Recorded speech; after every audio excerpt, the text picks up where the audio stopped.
Hello, my name is Dixie, and I have quite a peculiar story for you today. Shout out to Animated Story Show for telling my life story, so please like and subscribe to the channel. I used to have a perfect life. My mom is a lawyer for a top law firm, and she's rarely home, but my dad works from home. And together, we were the best team. And Dixie keeps running, and oh, can she make it?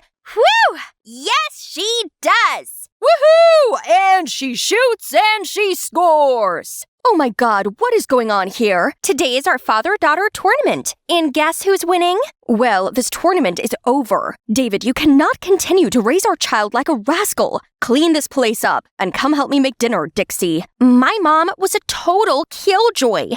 At dinner, I was excited to discuss my upcoming birthday with my mom and dad. I finally wrote down what I want. There's only one thing on the list. We have talked about this. You are not getting a sister. But why? Pretty please, Mom. I promise I will help with the baby, and I will even stop playing. No, we are not having any more kids. Write something else on your list. But Mom, it's all I want. Then want something else. Come on, baby. There must be something else you want. A baby is quite a tall order. If you guys don't give me a sister, I'm going to go on a hunger strike until you listen to me. Suit yourself. I'm too tired for this. Now let me have my dinner in peace. Of course she wouldn't care, even if I starve myself. I went upstairs and screamed into my pillow. My mom was so impossible. Hey, honey, are you good? Your wife is killing me. Come on, baby, cut her some slack. Having a baby is a big deal, and it might not be a good time for your mom and me because of work and, something else. What else? Of course, work is more important to her than us. Your mom might work a lot, but trust me, she loves you. And I have the perfect gift for your birthday. It is going to be amazing and better than a crying baby. I doubt that, but we will see.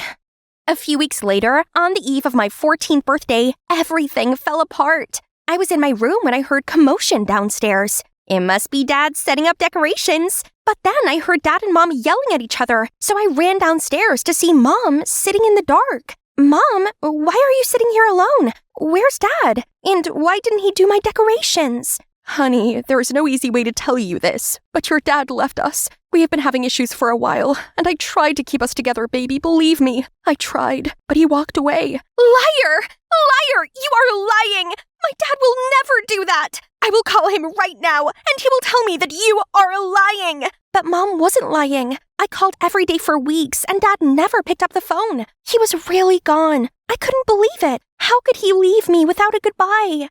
As if things weren't bad enough, my mother walked into my room one day wearing the most ridiculous country outfit. We are moving to the countryside. What? To the countryside? Why? I figured that being here in this house might be too much. And if we are going to heal, we need a fresh start. New job, new home, new life. And it's summertime, so you have plenty of time to settle before school starts. I am not leaving. What if Dad comes back for me? He will not. I don't believe you. You're just trying to take me far away from him. Pack your things. We're leaving today. Mark my words. I will not move. I will not.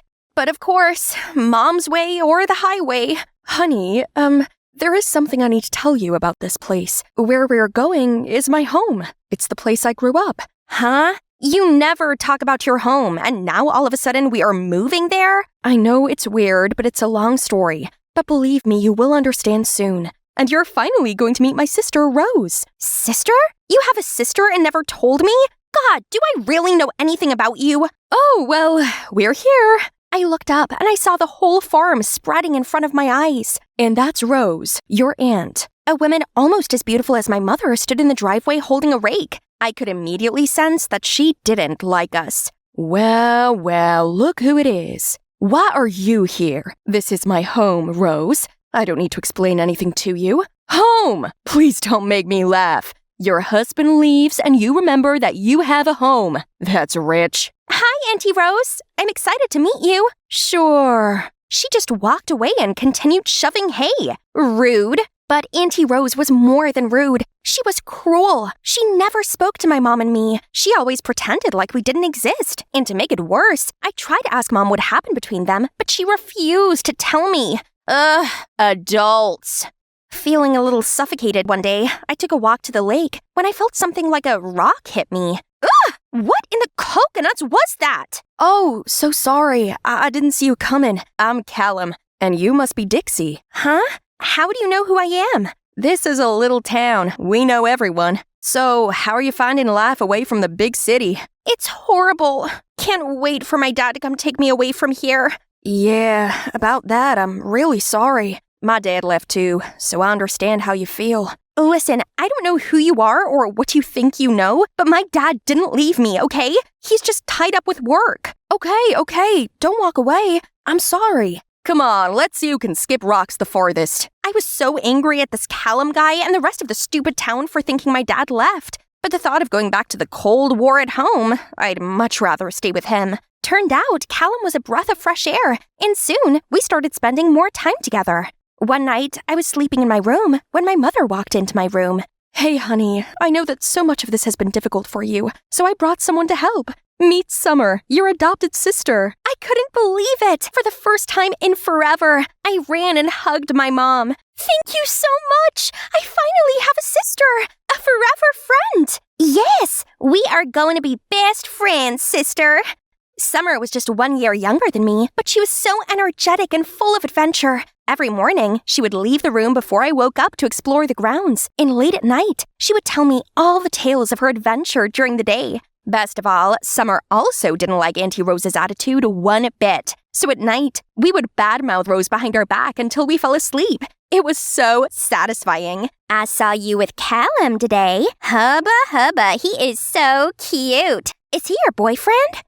Ew, no, we're just friends. Okay, if you say so. Guess what I did today? I left the barn doors open, and I'm sure all the animals have escaped by now. What? Summer, why would you do that? Because Rose has been rude to us. All she cares about is those animals. And let's see what she does when the animals are all gone. Christ, that's terrible, Summer. Please don't do that ever again. Auntie Rose is going to be so mad at you. Almost as if it was on cue, I heard a barge on my door. Summer jumped and hid behind me. You rat! How dare you! I know you let the animals get out. You are so lucky I got there on time. If not, what? Rose, how dare you threaten my child? Tell your little nuisance to stay away from my property, or I will deal with her. I could feel Summer shivering behind me, so I had to be a big sister and protect her. Auntie Rose, I am very sorry. It will never happen again. Auntie Rose just huffed and walked away. Phew, that was close. But after they all left my room, Summer started laughing. I warned her to never play silly pranks again, but I just knew that she would not listen to me. The next time I hung out with Callum, I told him what happened. Summer keeps playing pranks on Auntie Rose. I'm worried she's going to make Mom and Auntie Rose fight even more. Well, maybe she's just trying to adjust, and it's her own way of acting out. She has to get over it quickly because bitter Auntie Rose doesn't play. What's Summer like, by the way? She's sweet, but she's always busy going on her wildest adventures. When I got home that day, my mom and Auntie Rose were in a shouting match. I know my child, and she didn't do this. You can be mad at me all you want, but don't accuse my child of something she didn't do. Someone keyed my car. It's you, Dixie, isn't it? I didn't do it. I told you. Is this why you came here? To torture me? Haven't you done enough? After all these years, I can't believe that you came back to continue to cause me pain. Rose, please no. Then Mom started to cry too. Can you please tell me what happened between you guys? Enough with the secrecy.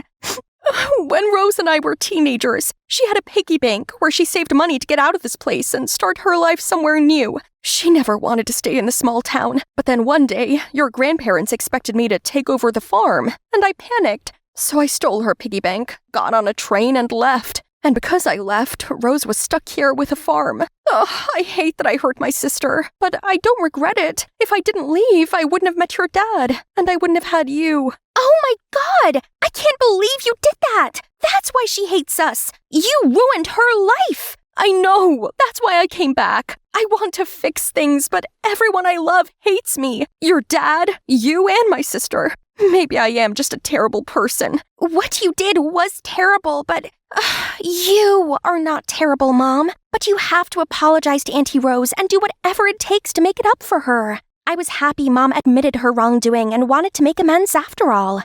So we all had a heart-to-heart conversation when Mom finally had the courage to apologize to Auntie Rose. She was still mad at first, but then... You know I resented you for many years, but because you left me with a farm, I realized how much I loved the land and eventually found my spiritual healing here. So in a way, I have to say thank you, and sorry for being mean to you. We all shared a warm embrace. It felt so good to be a family again. When I got back to my room, I was glad to see Summer there. Oh, thank God you're here. Where have you been the whole day? Busy wandering around plotting my new prank on Rose. You have to stop messing with Auntie Rose right now. She and Mom actually patched things up.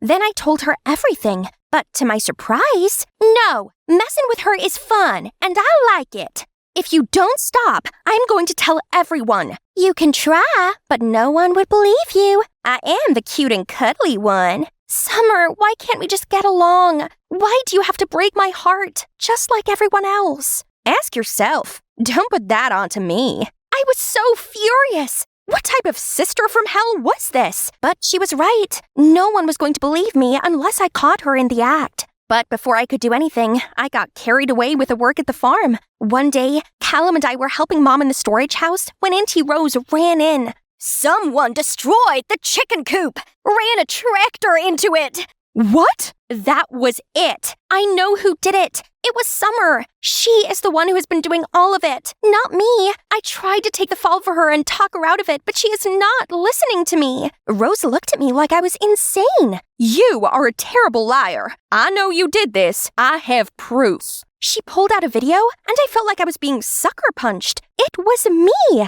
I was driving the tractor. Then I crashed it and started laughing hysterically. No, that's not possible. I didn't do that. Summer did. Summer did all of it. I tried to fix it so Auntie Rose could forgive Mom, but she got upset with me and started doing more daring stuff. Sometimes I found her pranks and fixed them before you saw them, but I couldn't get it all. At this point, everyone was staring at me with so much concern in their eyes. Honey, who is Summer? Summer, my sister, the one you adopted.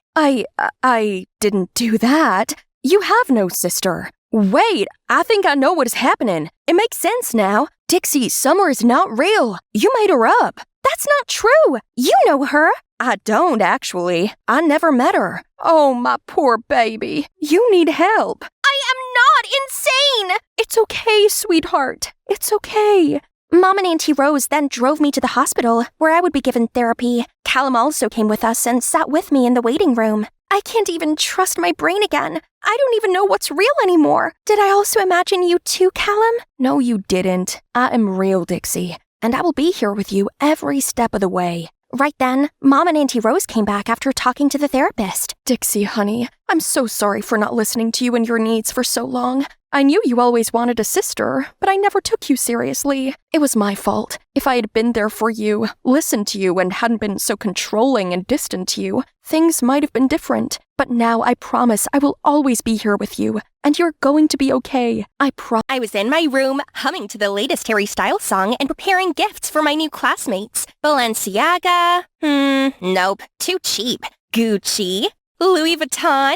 Before I could make a decision, my dad barged in. Sally, why did you give money to that scammer? He's poor, Daddy. And? Okay. He said his mom wrote Baby Shark, and you know I like that song. Dad was always nagging me, but she did write the song, right? Anyway, I'm Sally Mayers, the youngest daughter of Frederick Mayers, the CEO of the super successful agency Modeling Sync. I suppose you'll say my life was extravagant, but hey, sharing with others isn't extravagant. Daddy says I should stop worrying about handbags and intern at his company. But how will a hot young thing like me slave away in a boring job, huh? So I moved out and was on the search for my calling in life and my Prince Charming. One day, I was out shopping when, bump, our eyes met, and I didn't know if it's because of the fall or not, but I felt dizzy seeing his angel face. Then suddenly, he leaned toward me and stole my first kiss. Sorry about that. I haven't paid my rent, so I couldn't let my landlord see me. And kids, that's how I met your father. Not yet, but soon to be anyway. A cute guy falling in my arms had to be fate, so I invited him to live in my house while he earned enough to pay his rent. His name's Robert, and he's handsome, a great cook, and he adores animals. He's practically perfect. Except for his mood swings. Sometimes before going out, he'd be making me my favorite oat milk lattes and checking I'm okay. But when returning home, he'd just slump on the couch and order me to make him sandwiches. But hey, even soulmates had the occasional hiccup. I told Daddy and my sister, Mia, how perfect he was, but they were both so negative. Destined lover or a gold digger? If this boyfriend of yours is so perfect, then where is he?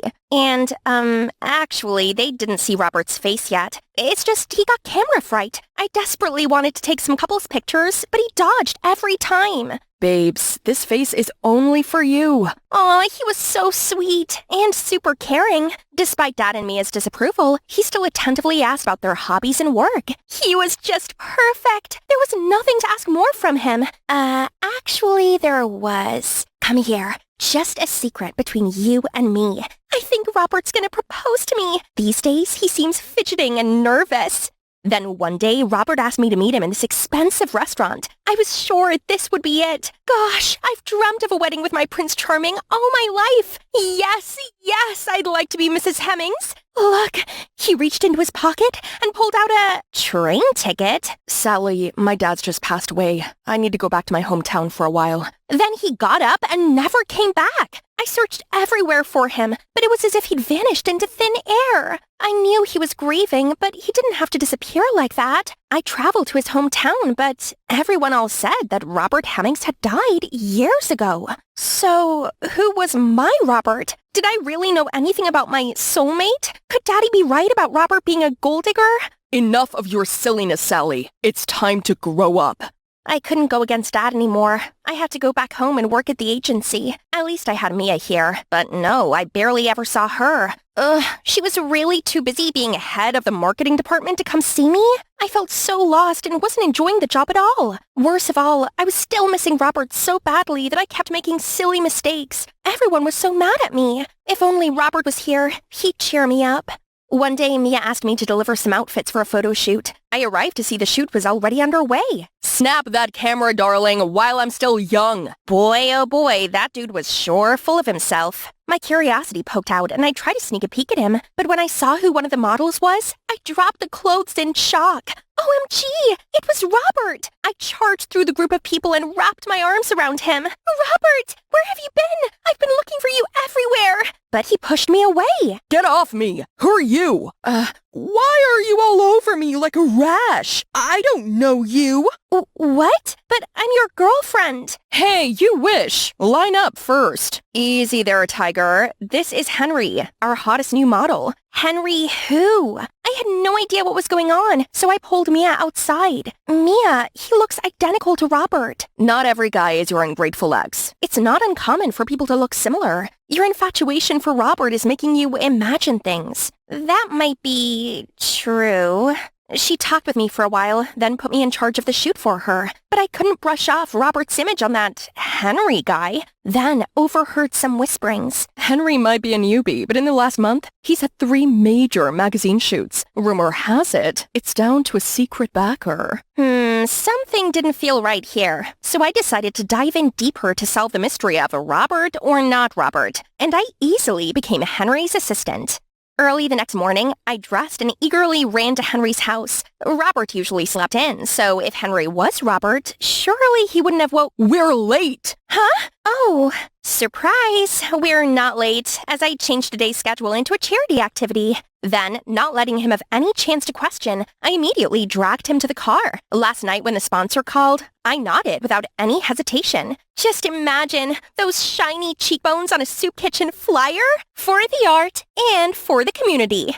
Only when we arrived at the location, there was just a field full of cows and not a soup can in sight. Did you donate grass to the cows? Still so gullible. How do you know I'm gullible? The staff told me. What gives? Then Henry walked, leaving me there with the cows. But wait a minute. Those moves had a little too much sachet. Was Robert that feminine before? So how about some of my homemade cake Robert always wolfed down? This is Robert's fave dish. Right, Robert? He started coughing and mumbled out that he was so hungry, he would have eaten anything. Sure, Hen. So, let's see what excuses you would make in the cooking show, chef. Your excellent cooking skill is going to give you away, dear Robert. Keep up the great act, then. But my smile faded when I saw Henry breaking the pasta in half, mistaking tomato sauce for hot sauce, and setting a pan on fire, causing everyone to run outside in fright. I sure had to do a lot of apologizing to the producers to get out of that one.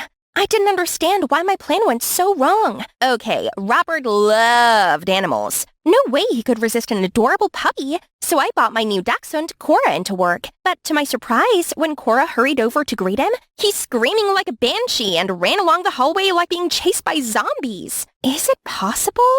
I might have figured out the truth, but I still wanted to meet him the last time to sort things out. But when he showed up, he seemed different, easygoing and thoughtful, and so Robert. Since when did you take up this dangerous sport? When your ex left? Are you that mad at him? I kept missing, and it was so frustrating. It's like I couldn't get anything right. Come now. Your palms have turned all red. You're so weird today. Weird how? Wouldn't you normally be like this? Or like this? Drop the act. I already know everything. Know what? You and my dad are dating, aren't you? You want to be my stepmother in your dreams. I was nuts to think you're my Robert. What? I don't like your dad? I didn't want any more of his lies. Only he pulled me back and kissed me. I was still trying to process all of this when he received a call, then ran away, leaving me all alone, like that time. There was no mistaking those lips. He's my Robert. But why did he keep denying it? I needed advice from Mia, but she wasn't home, so I waited in the living room. After a while, the door opened, and I also heard Henry's voice. Why was he here? I immediately hid in the corner, only to see my sister kiss him on the cheek. Henry, my sweet boyfriend. Boyfriend? What? So Dad wasn't Henry's secret backer. It was Mia. But he just kissed me. Was he two-timing me with my own sister? That night, so many thoughts were pecking at my head. So my sister dated my boyfriend? When did they meet? Wait, was that why Robert never wanted to take pictures with me? 'Cause it's more convenient for him to approach Mia? Had he planned everything from the beginning? This hurt so much, but I didn't want to upset Mia. I needed to find out the full details before telling her anything. So at work, I pretended to act normal while cooking up a plan for Henry's upcoming birthday. I knew he was going to brush it off, but I invited all the staff to his place, and of course, he couldn't run anywhere. And his manager, aka me, just accidentally spilled water on him so he'd take his vest off. As predicted, his room key was in his pocket. I went to Henry's room and swiped the card, but it required a password. I had 3 attempts to get this right. I tried Robert's birthday, then mine, but nope. I had one last chance. So, with a shaking hand, I pressed in our anniversary date, and it opened. I rummaged through everything and found a lot of documents about modeling sync. Then I found something else, a photo of him with him? Right at this moment, someone grabbed my shoulder. I turned and saw Robert, but before I could talk, he flashed me his police badge and arrested me for breaking in. He led me into a dark room, and I heard talking outside. How dumb of you to use your anniversary as the password. Then Robert barged into the room, followed by another Robert? The truth's out anyway. That's the Robert you're looking for, and his real name is Travis, and I'm Edward, not Henry. We're undercover cops investigating your father. Turned out, Travis was asked to approach me as Robert first, and his brother Edward sometimes filled his place when he was busy. That's why Robert's temperament was so hot and cold. But we couldn't anticipate that this kid would actually like you. Love is strictly forbidden in our job, so Robert had to go. So I created Henry and approached the suspect's other daughter to continue the mission. That was the plan until my simp brother went to see you without telling me. So the one who kissed me was? It was me. I just really wanted to see you. This is crazy! But why my dad? What did he do? Edward revealed that he suspected modeling sync was a front for human trafficking, and my dad was the brains behind the operation. No way! My daddy is a good man! Edward, he was always kind to you, wasn't he? People only show you the version they want you to see. Even this silly boy fooled you. What makes you think your cunning father couldn't do the same? Do you know why he's especially interested in Henry? Because he's his next target. I'm sorry, Sally, but it's true. I know it's hard to hear, but we need your help to stop this. Did my dad really do all these awful things? But that meant my life was a lie. Whether I liked the truth or not, I needed to discover it once and for all. I held my phone in shaking hands and waited for the message, even though I desperately didn't want to receive it. Sticking to Edward's plan, I ran into Dad's office in a panic. Dad, Henry's about to quit. I found a one-way plane ticket to Ontario, and it leaves tonight. What? It can't be. But the message just came. Just like Edward calculated, Edward in his Henry disguise was kidnapped and brought to the port to be tracked. So, it's true. My dad's a criminal. Then the police officers who already surrounded that area will arrest him and... Sally? Dad, why are you still here? Sweetie, it's the middle of the night. Where else would I be but home? Right at that moment, Travis called me. Edward's tracking device indicates he's moving in the opposite direction of the police ambush. I know where he's going. You should go straight there. I asked Dad to drive me there. If Dad wasn't behind it, then it had to be someone who worked directly with the models and knew that Henry was about to leave tonight. The only person who got all three was Mia. We arrived at the same time as Travis and the police. Travis rang the bell, and the door opened on Mia and her minions. What? But we just took him. Sally? Dad? Mia was still as sharp as ever, but still, the police were one step ahead. It's you? Travis reached me first and protected me from her while Edward pulled Mia back. You tricked me! We have literally everything. Why did you have to go down this route? You're always Dad's favorite, while I've always been a spare part. I put my blood, sweat, and tears into modeling sync, yet one day it will be all yours. I'd rather burn and ruin the agency I've worked so hard for than see it in others' hands. No, you got it wrong. I love you both.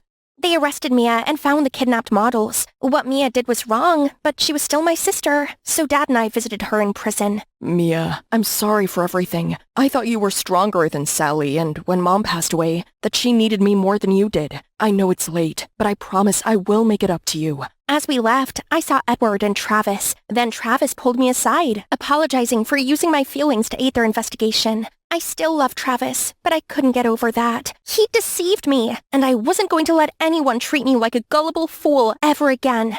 So I quit my job at the company and decided to leave my comfy, overprotected nest to experience the real world. After everything that had happened, I maintained my own belief that after the storm, the sun always comes up. I studied abroad, participated in multiple charity organizations, and became a teacher in remote areas. And one time, while I was teaching in a remote jungle location, I bumped into a familiar face. Don't worry, I'm not running into you again this time. Hello there, my name is Hope. And my life just became fabulous. My parents are from India, and they moved here when my mom was pregnant with me. Things were tough when I was a baby, but when I turned 7, everything changed. My father invented this super cool app that lets you detect diseases from your phone. So we became rich and moved to Beverly Hills. Kana, look, that mansion over there belongs to Rihanna. Oh my god! Rihanna is my neighbor for real? Eek! Man, Beverly Hills was paradise. But there was one little problem. I had no friends. We moved during the summer, so I had to wait 3 months to meet the kids at my new school. I was bored out of my mind in our mighty mansion. One day, I decided to go to the playground. There were so many kids playing and having fun. I tried to approach some of them, but they paid me no mind. So I decided to watch them instead from the top of the jungle gym. Hey, you there! Me? Duh! Who else is flipping around like a monkey up there? Are you new? We're playing princesses! Come and play with us! Yes! I jumped down so fast I almost hurt myself. But that was how I met Meg and Becky. I was shocked to find out that Becky was my neighbor. Our houses were right next to each other, and I could literally talk to her from my balcony. Meg, on the other hand, lived at the end of the street, so we decided to meet up every afternoon and play till the sunset. Then school finally started, and we were an iconic trio. Becky was the prettiest girl, with blonde hair and teeth so perfect she didn't need braces. Meg was the cheeky, sporty one, a soccer prodigy, in her words, while I was the mysterious new girl, who was friends with 2 of the most popular girls in school. And things stayed great as we entered high school together. I was no longer the mysterious new girl. Popularity wasn't my thing anyway. I was just glad I found my place in the tech club. Hey, Hope! Meg's asking us to go to the mall this afternoon. You coming? Oh, I can't. My family's celebrating Diwali today. Diwali? That sounds exciting. Can I come?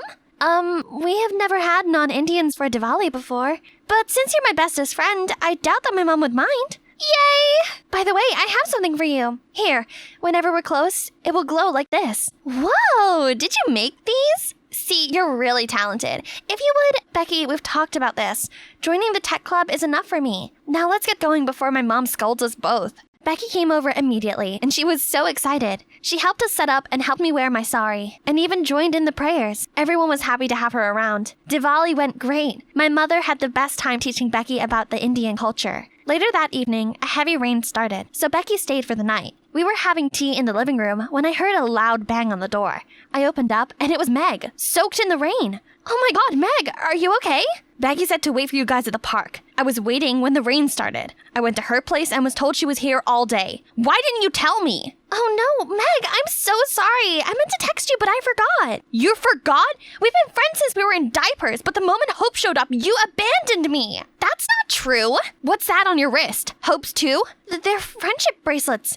I can make you one if you want. So that's how you think of me all this time. Just a surplus? Meg, wait. She didn't stop, but walked straight into the rain, and everything changed from that day. We tried to make peace with her at school, but she acted like we were invisible for days, and even started a new clique with her soccer teammates. Poor Becky. She seemed so hurt. Well, if it isn't the lovebirds. Tell me, Becky, how does it feel being replaced? Hurt, right? We get it. You find new friends. No need to rub it in our faces. Hope, have you been shopping at Goodwill again? Are things good at home? I think the homeless person you borrowed this coat from needs it back. Remind us, Meg, does your mommy still need you to cut meat into little pieces before you eat? That was 4 years ago. How dare you? Was it? What about those bed accidents? Her minions cracked up. Even Becky couldn't contain her giggling. From that day on, Meg was determined to get on our backs. We figured out she must have been mad at us still, so we decided to keep distance every time we saw her. I finally got time for myself, but suddenly Becky came rushing in. Hope, I just saw the tech teacher put a sign-up sheet for the annual national tech competition. And guess what? I already signed you up. This is the year you'll kill it. Bex, you shouldn't have done that. I'm not ready.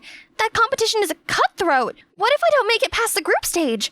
Well, you know what's worse? Not showing up at all. So you have to give it your all and create something. You can do it, Hope. No, you don't. Hello, ladies. Yuck. You again? Can't you see we're in the middle of a conversation, Charles? I'm not speaking to you. Hi, Hope. I saw your name on the sign-up. I know you're going to kill it. Stalker alert.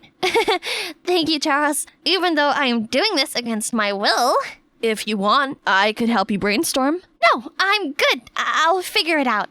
When would you learn? Even if she was on fire and you were the last drop of water, she would still say no. Move on. You've been obsessed with her since middle school. It's not cute anymore. Becky, that's mean. Let's go. Becky later apologized to me and said she only wanted to help. Besides, the winner gets the prize of a whopping $80,000. I bawled my eyes out at the amount of zeros. That's it. I decided to give it my all for this one. I was working all night on designs, which made me so tired and cranky at school. But so far, I had nothing. One day, I overslept and was so late to school. I was running to catch the end of first period when I felt an arm grab me. Hey, are you okay? You look exhausted. I'm fine. Stop following me around, Charles. No, I don't want to hang out with you. No, I don't like you. Please leave me alone. Just then, the bell rang, so the hallway was filled with students, and they all heard what I said. Everyone was laughing at Charles. Tell him, bestie. We don't like you, Charles. Scram! I was about to apologize when he walked away in shame. Maybe it was for the best? I was getting tired of rejecting him every day. I had too much to work on. I had an idea for an app and knew that my family depended on it. In no time, I stopped worrying and started feeling confident. My app was indeed a masterpiece. One day at recess, I was in the bathroom stall when I heard the most disturbing things. Did you hear the thing about Hope? I heard that her father's app is a failure now, and that they're so poor they might have to live in trailers soon. Yeah, I heard it. Who would have thought that high and mighty Hope used to live in a trailer? How tragic. My head was spinning. My family problems were a secret. Who could have told them? That witch Meg? There's no way she would have known. Then it hit me. It was Becky. She was the one coming to my house all the time. That's why she enrolled me into this competition for the money. She knew. I could feel the anger boiling in me as I moved to find her. I saw her by the bleachers, sitting alone. Great. Becky, how could you? Before I could finish my sentence, a slap landed on my face. It stung so bad that I couldn't see. Don't ever come close to me again! Don't ever say my name! I don't ever want to see you again! What are you talking about? I'm the one who should say that! You're seriously playing the victim after insulting me? She ripped her friendship bracelet off, threw it at me, and stormed off. The whole school watched as I stood in confusion. What the heck just happened? I tried to reach out to Becky, but it was impossible. She'd cut me off.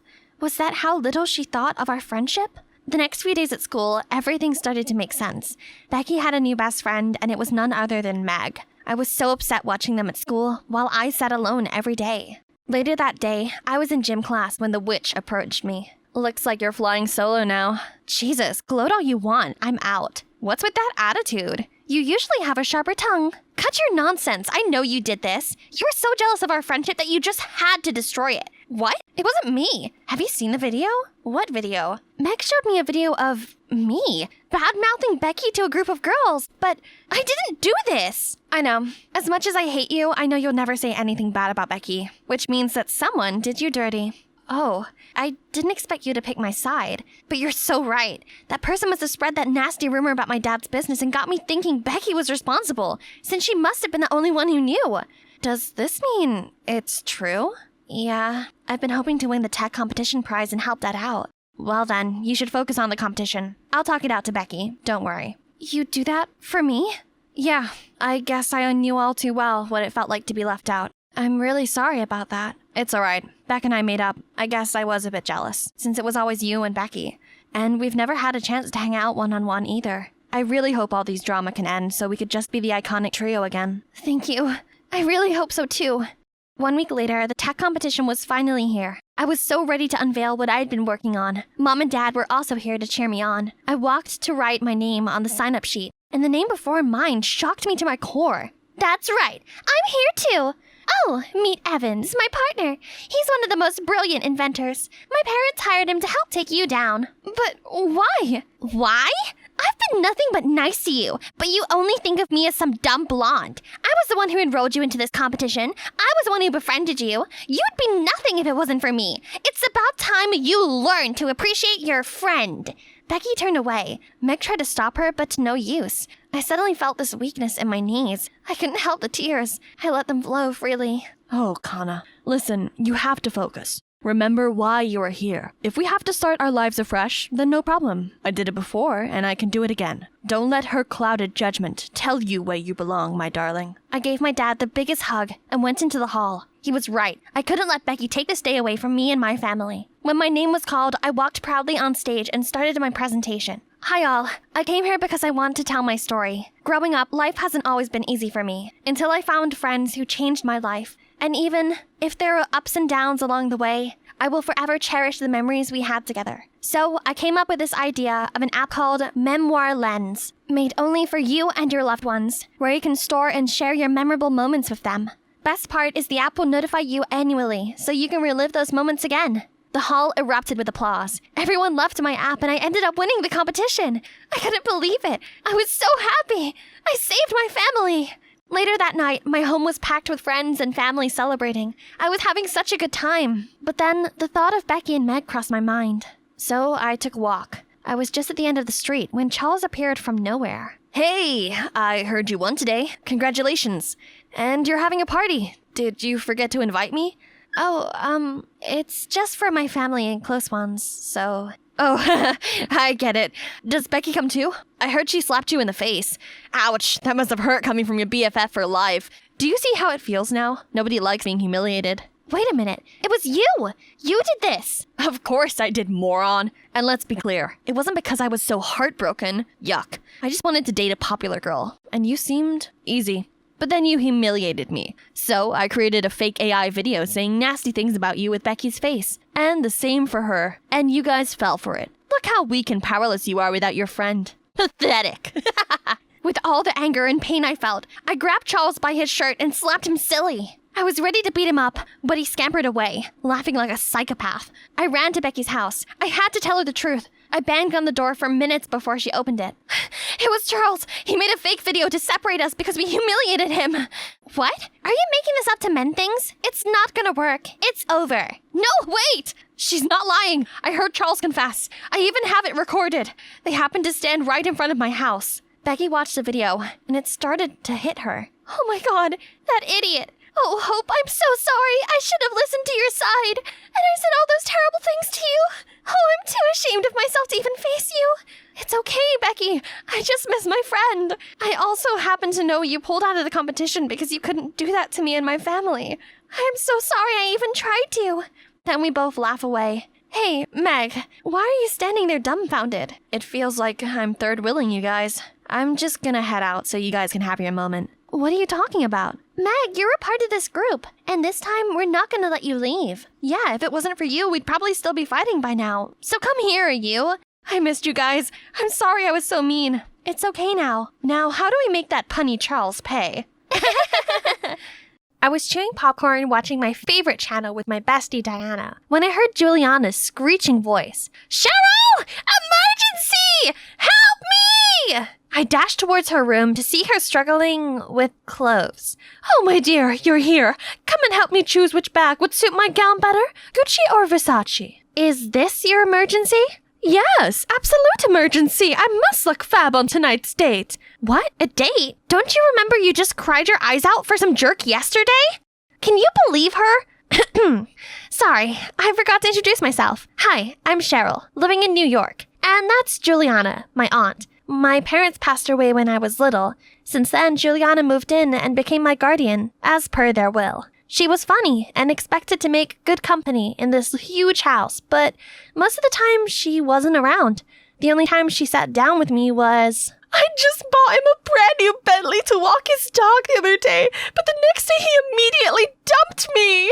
He said he wanted to share my burden, but seeing how heavy my 20-carat diamond necklace is, he stole it and ran away. My auntie always left with all her heart, only her taste in men really needs some fixing. As you can see, all gold diggers. But for some reason, she refused to see those red flags and still hooked on them like a crazy bull. And inevitably, her long list of heartbroken stories keep getting longer and longer. Recently, Juliana met someone new and dined out every day. But you know how it's gonna end.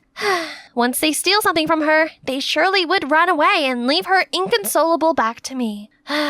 Actually, I've once dated a guy like that. But of course, I'm not easy to deceive like Juliana. Once I sensed something fishy about that guy, I kicked him in his butt right away. That's why it's my first and also my only relationship I've been in. But no big deal. I have my bestie Diana. She might look timid, but really reliable. She knew everything about me.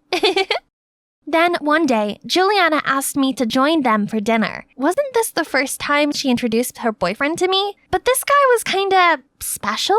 Or even strange to her usual style.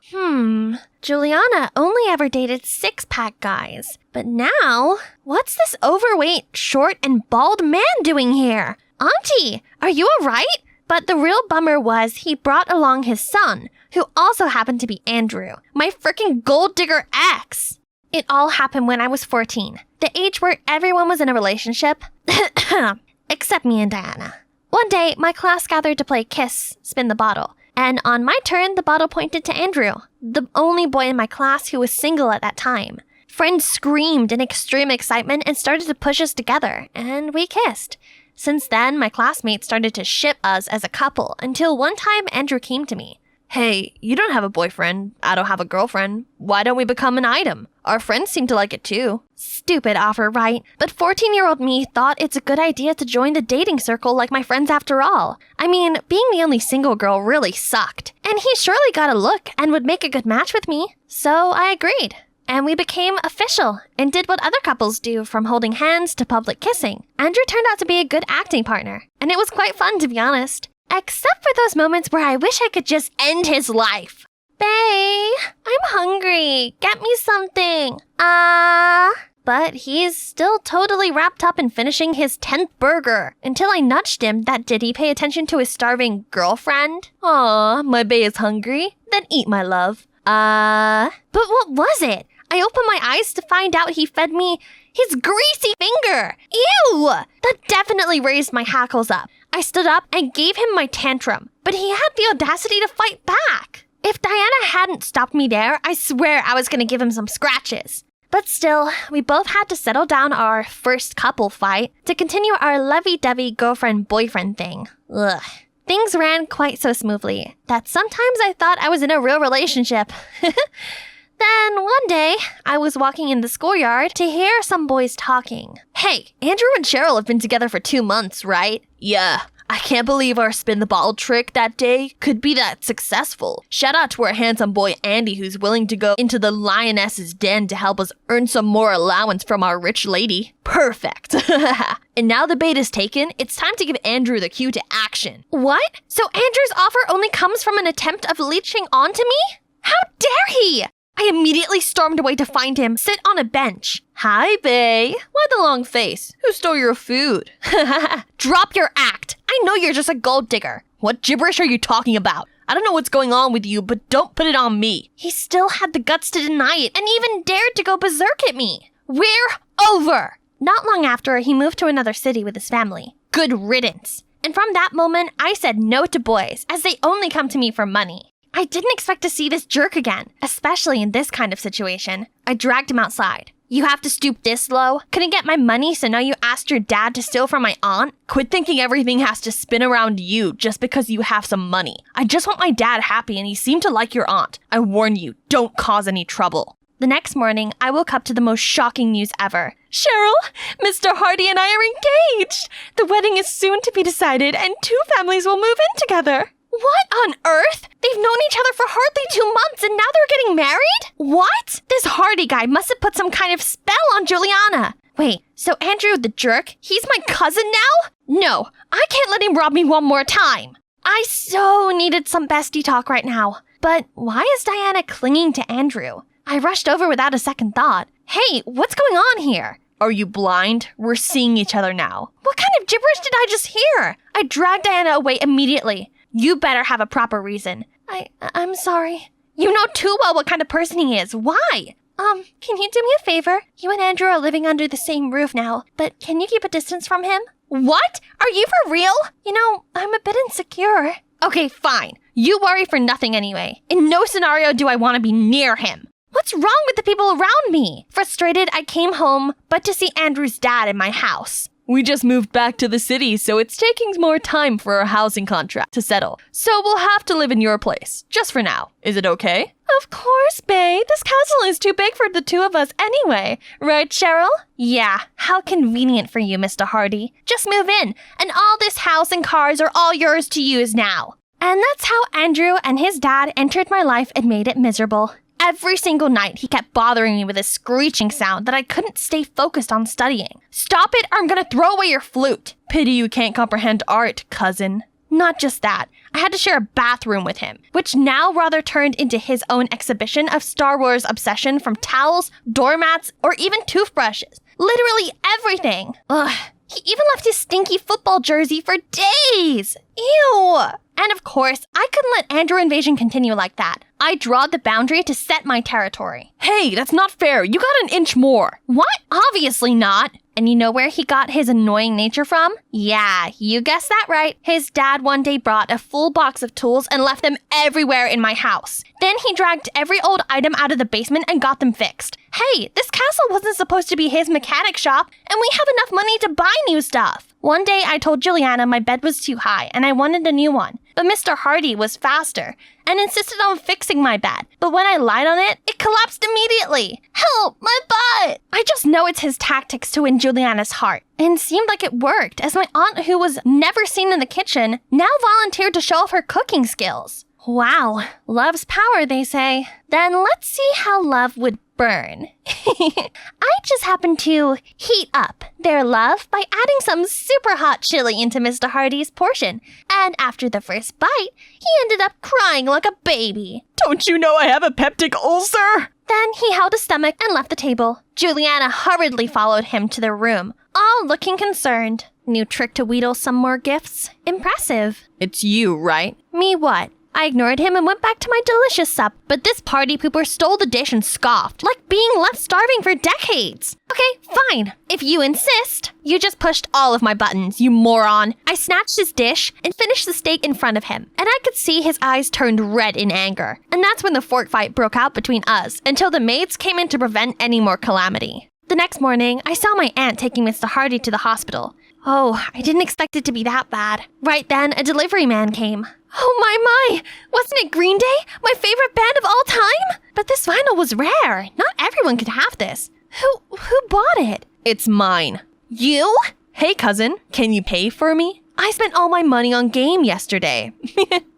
Classic. Fine. I'll pay. To make up for the prank yesterday. Okay, but with a condition. I'll unbox the vinyl. We return to the living room and open the vinyl. The cool guitar riffs and engaging lyrics gives me chills every time. When my jam was playing, I sang it out loud like usual. And notice Andrew did too. And just like that, we sang together until the song ended. And we started to talk about Green Day nonstop. American Idiot was the best album ever written. Fight me. No, Andrew Idiot. Dookie was the one that established their name. You call me idiot? Then you might listen to Dookie too much that turned you into Cheryl Poopy as well. What? I'm Cheryl Cherry Bomb! Too much for spending time with this jerk this morning. His taste in music is okay, but his personality is definitely not. One day at school, while I was busy with my homework, suddenly a boy stormed in my place. Hey, beauty, I get a dare. Would you mind giving me a kiss? What? I very mind! Get off me! But he still leaned towards and trying to press his dry as the bark of a tree lips on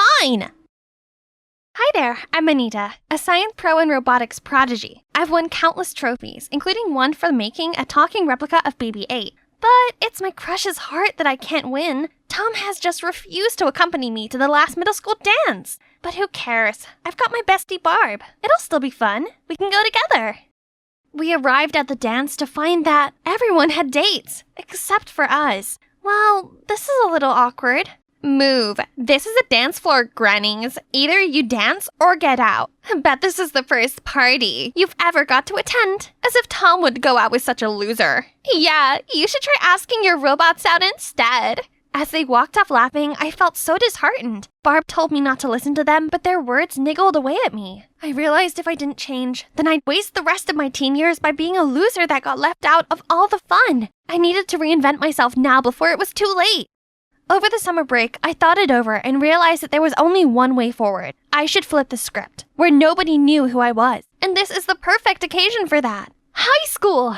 I purposely chose a school that's across the city. It's a bit inconvenient, but that's how to be sure I'd not run into anyone from my local middle school. Of course, except for Barb. She's going there with me also. Hey, recognize me? I'm still Anita. Like my new look? I've had a style update, ditched my glasses and all the uncool geeky stuff. Ooh, let's surprise my bestie. Anita? Whoa, talk about a Captain Marvel transformation. Gee, thanks. This hair color is so in season right now. Hang on, you look just like Chelsea. Oh, do I? How funny. You sound like her too. Okay, so Chelsea was this popular girl from middle school. Yeah, I may have spent all summer studying her. Alright, I actually mirrored her style and mannerisms. I'm just learning to better myself. This isn't any different from using humans as models when programming a robot. Besides, it's not like Chelsea's here to mind. Speaking of robots, how's your Baby 8? No, that's my past. We'll never be cool and get boyfriends if our peers think we're nerds. Come with me after school, I'll give you a makeover too. It's okay, Anita. I don't mind being a nerd. But if this makes you happy, then you have my full support. My sweet, naive Barb has no idea how incredible being cool would be. They're the cool kids here, aka celebrities. They're so dazzling and popular. And oh my god, who's that? He's so dreamy. So I confidently strutted over to introduce myself to the whole group when... Luckily, no one seemed to notice my fall, or they just didn't care. Anyways, this was only my first day here. I had loads of time to fit in with the celebrities, and then catch that hottie, who supposedly named Eric's attention.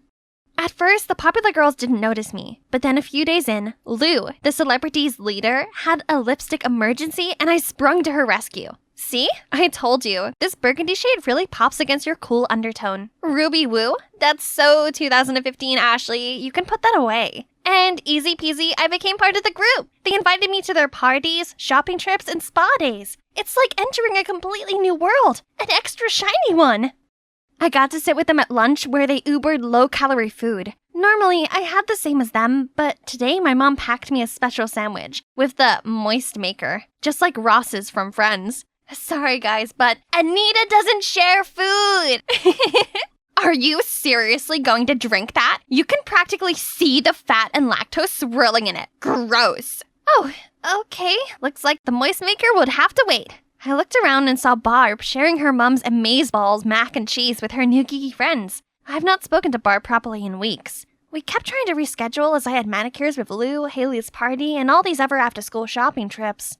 which kept getting so expensive. Aren't you gonna buy that? You haven't bought anything. That's because I only wear tailor-made clothes made of Egyptian cotton or at least silk linen. Okay. In that case, you can be our assistant. Make sure you wear a cute cardigan tomorrow for our OOTD Instagram post.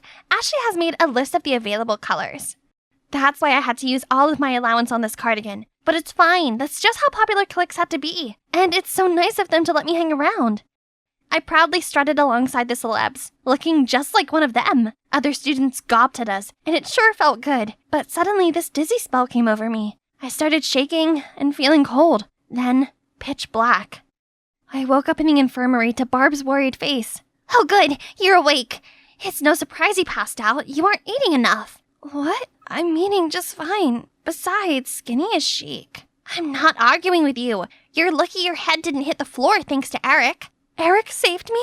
He must have caught me like in a romantic movie. This diet is amazing. I wouldn't have been in Eric's arms without it. Later, I tried to thank him, but he put his headphones on and walked off. And I never saw him at any of the celebs' parties or anything. A hot guy like him is probably hanging out with an even cooler clique and interested in even more popular girls. I need to try harder.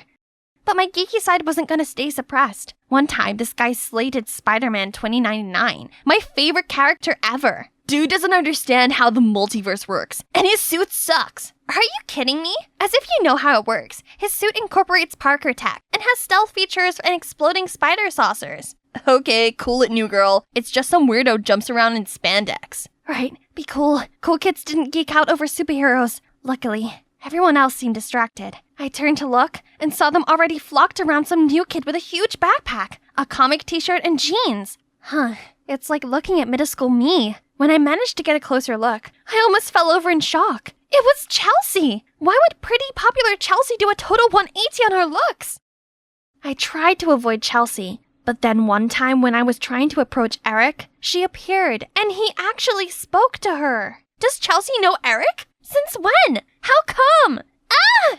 Time stopped as I stared into his big, dreamy eyes, but falling for each other again? You might as well just stay in his arms. I quickly walked away and passed Chelsea. Our eyes met. Did she recognize me? She didn't say anything, but was that a smirk I saw? I needed to find out if Chelsea really recognized me, so I turned to Barb. It was a bit awkward, as we hadn't spoken in a while, but luckily Barb was cool about it and said she'd try to find out. We chatted a bit, and then she asked me, "We are still going to Comic-Con on the 7th, right?" "Yeah, of course. Can't wait." I was excited about Comic-Con until a few days later, the celebrities had a big announcement. They were attending Conan Gray's concert on the 7th. Are you coming, or do you have some tragic nerdy convention to go to? Huh? That's oddly specific. I panicked and said yes to the concert. We had to give money to Ashley the next day, and she would take care of purchasing everyone's tickets. But thanks to that overpriced cardigan, how am I supposed to afford this? I guess there was one way to pay for it. Me and Barb's Comic-Con fund, which we'd been saving since middle school. I was only borrowing and would definitely pay it back. The following day, the celebs gathered to discuss the concert. Out of the corner of my eye, I saw a flustered-looking Barb. What about our plan? Did you just spend all your savings on some concert you don't even care about? I'm sorry, I promise I'll pay you back. I just needed some time. So, you spent my share too? How could you? I felt terrible. I never meant to upset my friend like that. I just really wanted to fit in. Only, after that day, I found myself miserable with the celebs. The more time I spent with them, the more things about them got me second-guessing this group's dynamic. For instance, they talked a lot about the importance of being eco-friendly, but ordered Uber Eats almost every day, and constantly brought new, cute, reusable straws in Stanley cups. Moreover, it was always lose weight or the highway, and they even trash-talked their own group members behind their backs. I found myself often looking around for Barb and then feeling extra guilty. On my way home, I was dragging my feet, feeling awful, when I passed an appliance store. I saw some students from my school's robotics team struggling with their droid, so I gladly offered a hand. If you want my lunch money, take it, but please leave Gears Brosnan alone. We worked hard on it. I tried explaining that I just wanted to help, but they kept pushing me away. I stared down at myself and realized that I wasn't welcomed because I'd given up everything to look like a celebrity. However, I didn't feel like one. I'd stood by and let the celebs push everyone else around. Was this really the life I wanted? That weekend was supposed to be spa day with the celebs, so I went out to the mall to ask Lou for my concert ticket. I was gonna sell it and pay Barb back. Only when I got there, I saw Chelsea with them. But she looked like her cool self again. Uh-oh, I better go. But too late. Chelsea caught me and told everyone. Guys, look who's here. Fun fact, Anita and I used to be friends back in middle school. Cover yourself in foundation all you want, but your nerdiness will still show. Everyone started laughing, and that's when it dawned on me. They were all in on Chelsea's plans to expose me. I wanted to leave, but I still needed my ticket back. Sure, you can have it back, but on one condition. Wash off your Chelsea disguise and go back to being pathetic little you again. And so they told me to wash my hair in this decorative basin in a Lush store before everyone's confused eyes and their live streaming cameras. I swallowed my pride and did it. For Barb. But afterward, Lou turned back on her word. Actually, I gave it to Chelsea. Tough luck. Oops, too bad I never agreed to the deal Lou made with you. I felt overcome with panic and shame. I ran and I bumped into someone. Eric! Seeing how upset I was, he took me for coffee and a chat. As soon as we sat down, I burst into tears and told him how I'd lost everything. My popularity, dignity, friends. It all started to fall apart when Chelsea turned up all of a sudden, and then the domino effect took over. Chelsea? I'd always known she's catty, but I never thought she'd go that far. How can you be friends with her?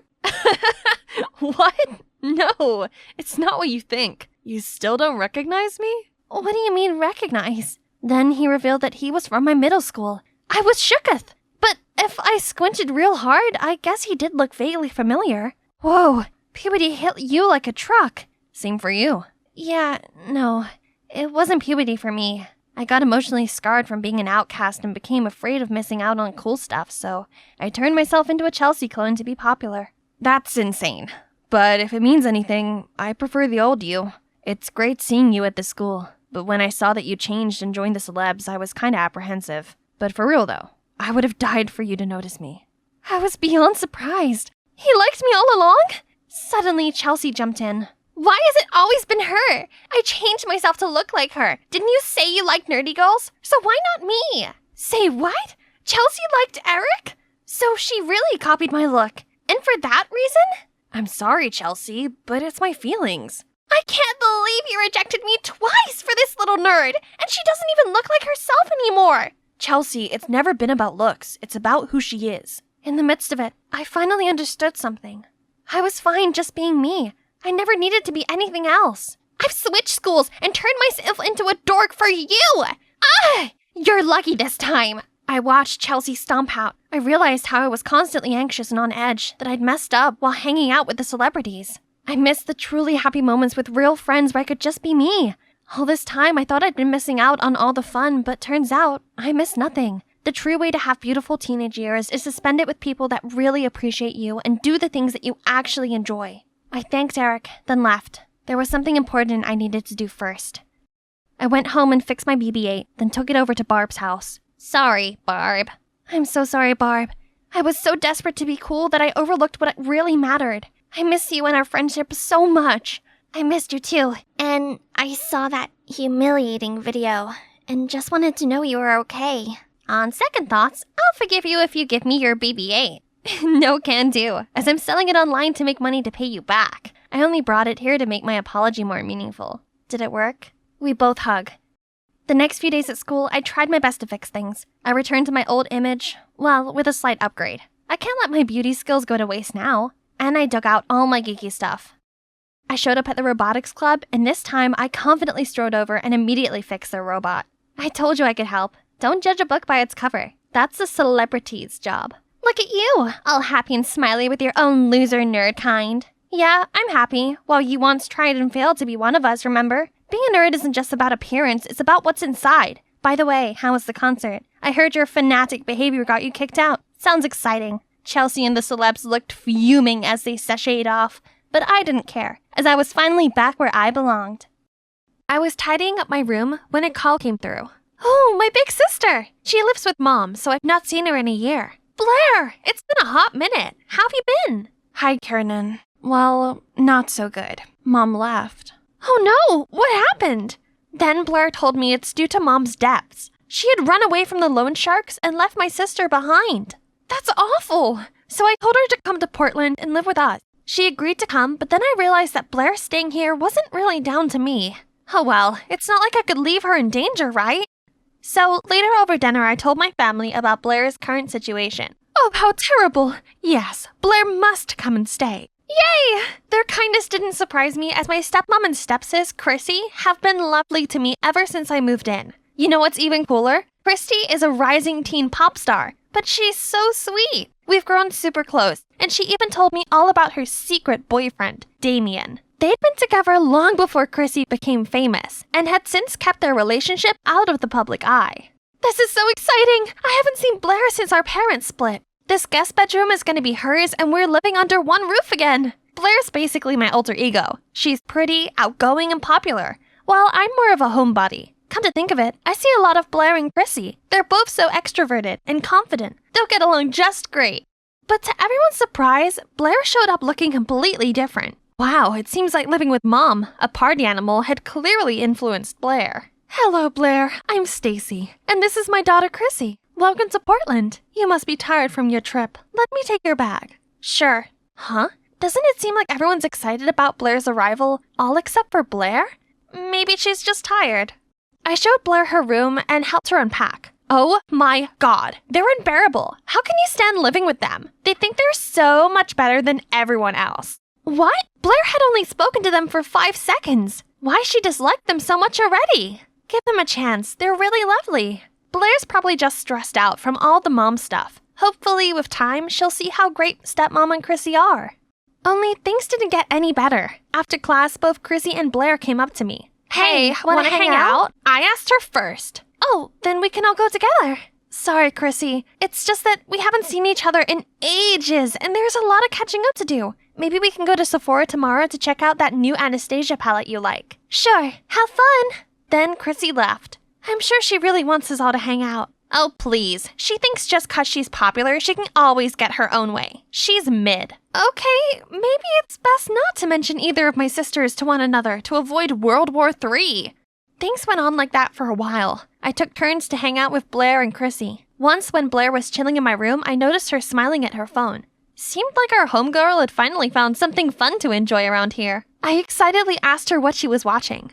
Look, isn't he cute? He goes to our school also. Wait, no, it can't be. That's Damien, Chrissy's secret boyfriend. If Blair learns that the girl she hates is her crush's girlfriend, all hell will break loose. I think I'll ask him out. Really? He's so popular, he must have hundreds of girls wrapped around his finger already. Besides, what if he's not into you? You'll only be rejected and get hurt. What do you mean? Am I not pretty enough? Oh, I see. You think that a popular guy like him is only suitable for your famous, fabulous other sister, Chrissy, don't you? No, that's not what I mean. You're gorgeous. In fact, out of his league. You deserve a guy who has time just for you. So why bother competing for attention from someone like him? Okay, thanks. But he's my type. I'll ask for his number Monday morning. Oh no, I just accidentally encouraged Blair to ask out Chrissy's boyfriend. I can't reveal that Chrissy and Damien are secretly together, but I can't let Blair steal someone else's boyfriend either. What a mess. I tossed and turned all night. Then when I woke up, I decided I'd just have to make Blair stop liking Damien. I don't condone catfishing, but right now it's the only way. Hey there, Blair, right? It's Damien here from math class. What you doing? A few seconds later, Blair replied, Oh my god, I was just thinking about getting your number. Looks like the first steps of my plan are working. I texted Blair as Damien regularly. I made sure he was a man of 1,000 red flags. But for some puzzling reason, Blair seemed smitten with him. I gave him a seriously challengeable temperament. He could throw a tantrum one moment and become sweet the next. Then I photoshopped Damien's selfie into a photo of a messy bedroom, then sent it to Blair. Surely she couldn't abide by a narcissistic, messy guy like him. I'm so sorry, Damien, but I have to save my family. Huh? What? She sent back a picture of her room being messier than ever. She's always the clean freak around here. I had to see with my own eyes. Hey, may I borrow your hair curler? And what's with your room? So what if it's a bit untidy? Neat people are total psychos. Okay, it's time to get personal. Blair's biggest pet peeve was being commented on her look. So when she sent Damien a selfie, I didn't hold back. Babe, can't you dress more ladylike? And you really should cover up that awful tattoo. Voila! That's how you wake up the beast inside this fierce girl. However, the next day, Blair showed up with a completely new look. Worse still, she walked straight over to Damien. I had to fake having an emergency to prevent a disaster from happening. Afterward, I texted Blair. I'm not ready to let everyone know about us yet. Please understand, babe. You know I like you. There, that should stop her from trying to approach him again. Even so, during lunch, Blair wouldn't stop blabbering about Damien and showing me his texts. Isn't he quite rude? You don't normally let guys tell you what to do. He's not. He's just opinionated. I'm into that. No, he's horrible. I don't understand why you like him. He's sweet. You just don't know him like I do. Our love is complicated, but that's what makes it special. Seriously, you called that love? What do you know? Okay, little Miss Love Guru, if you're really that experienced, make that guy your boyfriend, succeed, and I'll give up the love of my life. If not, I'll do as I please. What Blair is daring me to do was impossible. That guy, Adrian, is as popular as Damien. While Damien's the friendly one, Adrian is nicknamed Jack Frost due to his icy cold exterior. Rumor has it, no one has ever seen him crack a smile. Surrender, as expected. Then step aside, sister. Not knowing what else to do, I agreed to the bet. This is for Blair, for Chrissy, for Dad's happiness. Hi, Adrian, right? Are you free tonight? Or whenever? He gave me this cold glance, then went back to chatting with Damien. Please, I'm just trying to win a bet with my sister. One smile from you is enough to save the fate of an entire family and stop 2 girls becoming homeless. Can you just... Adrian gave me this odd look. Then he burst out laughing and took my hand. Sure thing. Can't wait for our date tonight. I left in a haze of confusion. That really just happened? Adrian must be messing around. But nope, he actually showed up at my doorstep that evening. This meant I'd won the bet, right? So I called Blair over to show her, but she just brushed it off. That proves nothing. Talk to me when Ice Boy professes his love for you. Man, I guess this means I'm going on a date. The tension in here was palpable, so I decided to break the awkward silence.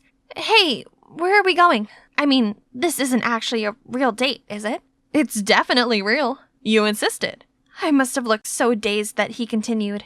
Don't worry, I'm not messing with you. Anyway, I think you'll like where I'm taking you. I used to think he was incapable of smiling, but turns out he looks even cuter when he does. A drive-through cinema? Wow! I'd seen these in old movies, but I had no idea it still existed. So, what's the deal with your sister Chrissy? You mentioned the bet? You know that Chrissy is my sister? Of course, it's not exactly hidden.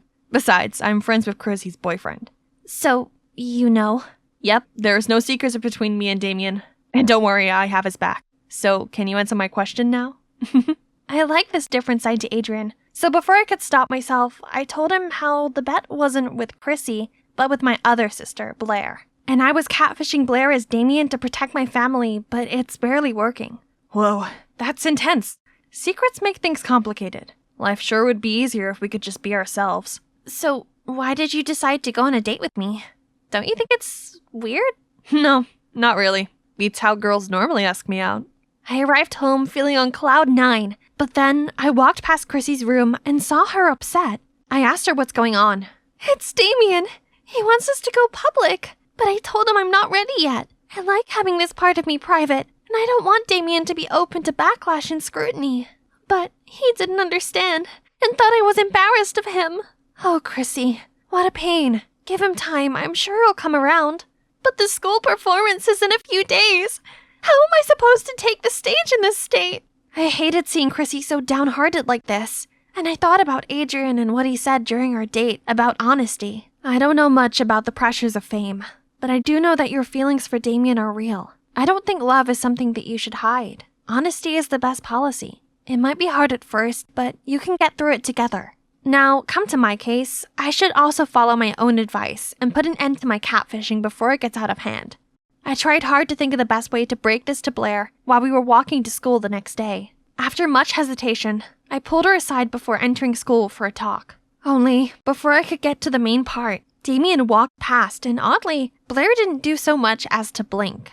Seeing my confusion, she said, "Yesterday he ignored all of my messages. You're right, I deserve someone better. Anyway, what did you want to tell me?" "Oh, my date with Adrian was amazing. It all happened because of you, so thanks. And sorry about Damien.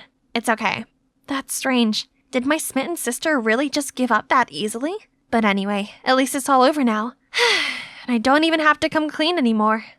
The day of Chrissy's performance arrived. Me, Adrian, and Damien had backstage access. Actually, I'm here for emotional support as Chrissy is about to tell everyone about her relationship with Damien. This is a surprise for Damien too. He just thinks we're here to get a better view of Chrissy. She slays the performance and the audience adored her. Thanks everyone. Thank you so much.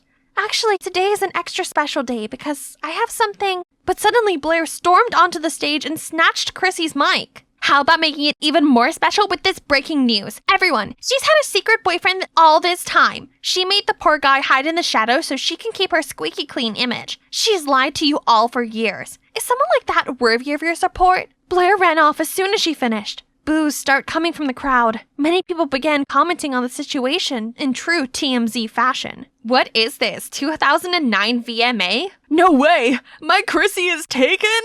Meanwhile, Chrissy had a panic attack and froze there on the stage. I didn't know what to do. Neither did Damien. Luckily, Adrian kept calm and grabbed the walkie-talkie, connected to Chrissy's in-ear.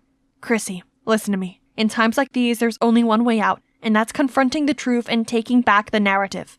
I looked at Adrian and realized something about my own problem. More on that later. For now, let's see how Chrissy handles this. Well, there goes my big reveal.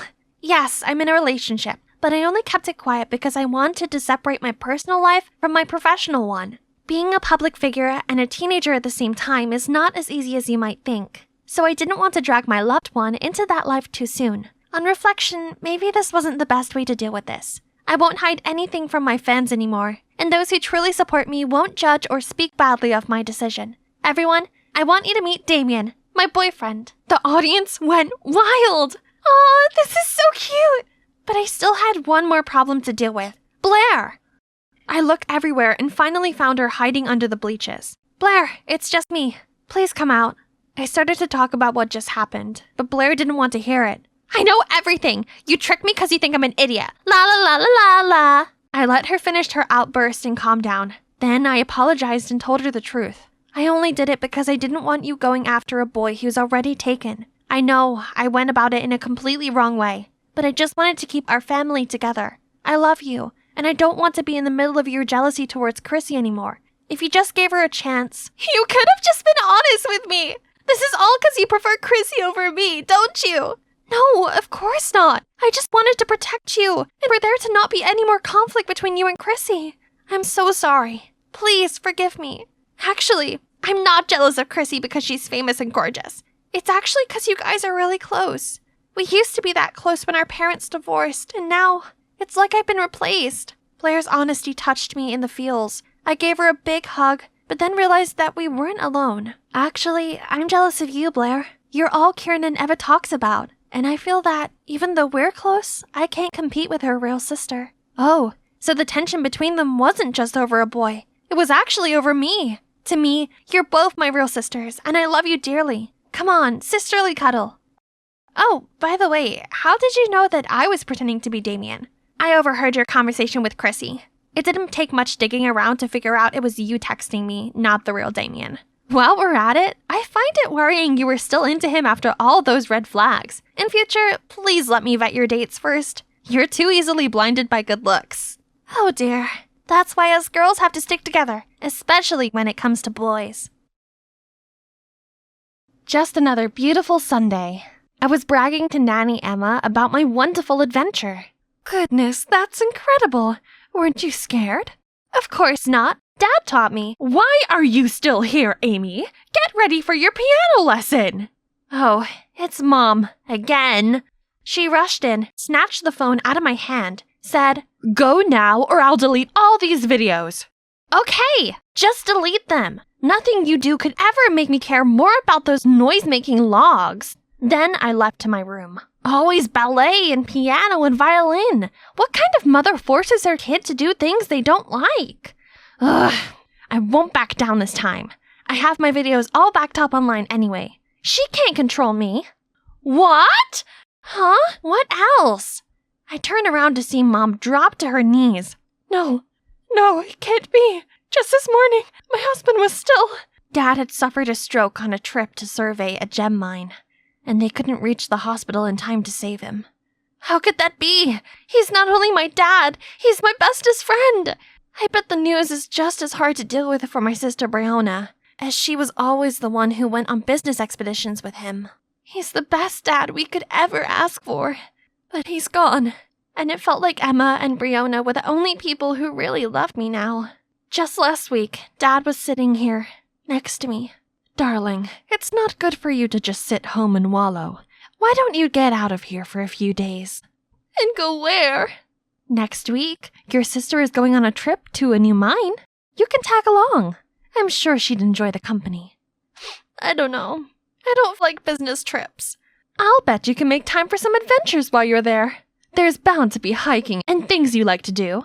Since when does Mom support any of my hobbies? She really must not want me around, huh? If that's what she wants. Okay then. Sure. We were already running late for our flight when Brianna realized she had forgotten her passport. I offered to stay with her, but she insisted that at least one of us should make the flight. She assured me she'd be back in time for the next flight and we'd see each other soon, so I hugged her goodbye and headed toward the gate. While waiting for Brianna to arrive, I've already booked myself a skydiving session, as recommended by the hotel's receptionist. This thing is right up my alley, but the weather doesn't look too good. Are you sure this is normal? 100%. That's what makes it special here. People come from all over just for these wins. This is what you call extreme sports, isn't it? Yeah, right. Bring it on. So on the count of 3, I was free-falling. It was an unrivaled exhilaration, the ultimate thrill, until I deployed my parachute. Instead of gently floating to the ground, I was carried away by gust after gust of wind. Then I blacked out. I slowly opened my eyes. What has happened? Am I in heaven now? I look around to see nothing but a beach, framed by a dense forest. This place was clearly deserted. Maybe not so deserted. There I saw a group of tribal people, dressed in strange clothes, wielding spears. I tried to move closer to get a better look, but game over. They all turned to my direction. I ducked down immediately, but their footsteps grew louder. I held my breath, wishing for a miracle. Oh no, this is definitely my end. But unexpectedly, the hand pushed me down further into the bushes, as if they were trying to hide me. I looked up and saw it was a man talking to the other in a native language. The talking stopped. Seemed like the rest had left. Thank you so much, handsome mister. Sorry for bothering you. I'm gonna get going now. I may have let you off, but the others won't. These people are aggressive and will attack any intruder. Oh, he can speak English? Nice! I'm safe now! As I followed him through the forest, he stayed quiet, but I couldn't help brimming with questions. Where did you come from? Why are you here? You're not a local, right? Are you a scientist? Can you at least tell me your name? Silas. Okay, Silas. May I borrow your phone to call my sister? She'll pick me right up. Do you think I'd be here if I had a phone? I also got here by an accident a couple of years ago. Living like one of them is the only way to survive around here. At least until someone comes to save us. No, that can't be. It wasn't a deserted island, but I was certainly deserted on it. We arrived at a cave on the other side of the island where, according to Silas, the locals never roam around. You'll be safe here. I'll be right back. I didn't need him to take care of me. He may have stayed here for years, but I won't. I'll escape. It wouldn't be so hard to build a raft, right? So I gathered some logs. You hungry? Silas came back and threw something wrapped in leaves. Ah! Get these gross bugs away from me! I would rather starve. These are a delicacy. You have no taste. Stay here. Don't do anything stupid. It's getting dark, so I had no choice but to go to sleep hungry in the stuffy, mucky cave. There's dirty moss and bugs everywhere. Ew! At the break of dawn, I couldn't stand it any longer. I got up to continue working on my raft. Ta-da! Easy peasy. Now goodbye, stupid island! But no! My beautiful raft crumbled and sank as soon as it touched the water. Feeling defeated, I laid on the sand in frustration. Suddenly, I heard a whistle. Silas? How am I supposed to get up there? Am I his pet or something? What gives? Making me walk all the way up here? Mind you, I haven't eaten in a day. Then let's go get breakfast. But get changed first. He then took me to a river and showed me how to catch fishes. What do you mean I'm supposed to get my breakfast with this stick? Watch and learn, princess. Then Silas jabbed the spear into the water again and again until it's full of fishes. Okay, wanna challenge me? Psst, that's easy. Only, it's not. It's like the fishes could read my mind. It's been like half an hour and still nothing. There's plenty of fish in the sea, but somehow you can't catch any. Don't expect anything from my batch. Whatever. I'm not hungry. I don't need him. My sister will surely come and get me out of here on our private chopper soon. But Silas was really rubbing it in, grilling fish in front of me until the delicious smell filled my nose. But no way I'd give in to this. This is your best bet. Unless you want to try grilled rat or cicada or... Fine, gimme. When we first met, I thought you were cute. But after seeing this... Ugh, this smug Tarzan. Full now? Then it's time for work. Work? So you're only keeping me around to be your slave? Do you want to keep living in that cave? You shouldn't steal the bugs home like that. We continued to walk deeper into the jungle until we reached this huge tree. We should build you a shelter up there. You'll be safe from the wildlife, and the natives don't go to this area. Does it need to be up so high? If they are that dangerous, how come you survive here this long? Are you playing me? I got really lucky. I was swept away by a storm while sailing alone. And when I washed up here, the natives were so ready to, send me to God. But thankfully, the chief's daughter, Nora, desperately begged her father to let me live. And for some reason, he did. That wouldn't happen to just anyone. Oh, this Nora girl must have been caught in some love at first sight. That's why you stayed here all this time. So romantic. Stop wasting time. Let's get to work. Building a shelter proved to be more difficult than expected. And Silas proved to be quite bossy. Hand me the big branch. Bigger. Amy. Rattan rope. Give me another knife. Just wait a second. Let me catch my breath. You were so determined a few minutes ago. Go take a break. I want to finish this before sunset. I sat there, watching Silas work as the afternoon turned to dusk. And I must have dozed off for a while, as when I woke up, the treehouse was done. To be honest, it was better than what I expected from him. But where is he? I looked around, but the only thing I found was his scribbles on the ground. Stay here. I was glad to have my own shelter, but there was nothing to do to pass the time. Suddenly, there was a sound. Must be coming from the tribe. I followed the direction of the sound, hoping not to get lost. But soon enough, I found a clearing where a group of the natives were gathered around a huge bonfire. They were chanting something. Others were dancing, others cheered. It looked like they were having fun, which hit me with a wave of homesickness. For a moment, I was so lost in their celebration that I forgot I was being stealthy. Uh-oh, not again! I could have tried to run, but I froze. Thankfully, Silas stepped forward, telling the others to stay. As he approached, we made eye contact briefly before he signaled people that the coast was clear, then gave me a quick wink before returning to the fire. Shortly after I returned home, Silas did too. Are you trying to get yourself killed? I'm not kidding when I say it will be very bad if they find out about you. I'm sorry. I'm just scared and lonely. I'm all by myself and my family must be looking for me everywhere. To my surprise, Silas came over to comfort me. Everything's gonna be all right. I got you. Who? Where? How are you here? She clearly didn't know much English, but her weapon pointed at me was enough to know that she was angry. Silas immediately ran over to calm her down. I didn't know what they were saying, but she left, though not before giving me one last dirty look. Turned out it was Nora. Oh, what a relief! An acquaintance! Why didn't you tell me earlier? Don't celebrate too soon. Nora insisted you leave immediately. Oh, she knows how?